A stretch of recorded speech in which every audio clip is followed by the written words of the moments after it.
आतापर्यंतच्या राजकीय जीवनातील माझी सर्वात मोठी चूक झाली असं सांगत उपमुख्यमंत्री अजित पवार यांनी पुन्हा महाराष्ट्रातल्या जनतेची माफी मागितली आहे। तसंच दुष्काळासाठी कुठल्याही प्रकारे निधी कमी पडू देणार नाही असंही त्यांनी स्पष्ट केलं। इंदापूरमधल्या भाषणात वादग्रस्त वक्तव्यामुळे विरोधकांनी अजित पवारांना टीकेचं लक्ष केलं।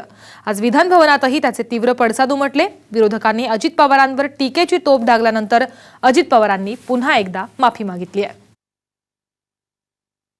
आजपर्यंत राजकीय जीवनामध्ये काम करत असताना मला सातत्याने एक गोष्ट खटकते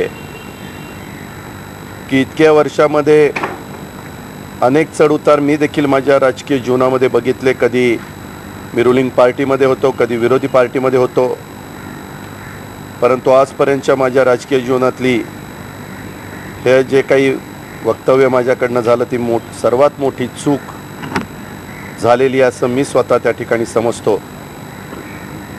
आणि त्याकरता मी पुन्हा एकदा राज्यातल्या जनतेची मनापासून माफी मागतो। त्यांनी मला माफ करावं अशी विनंती करतो।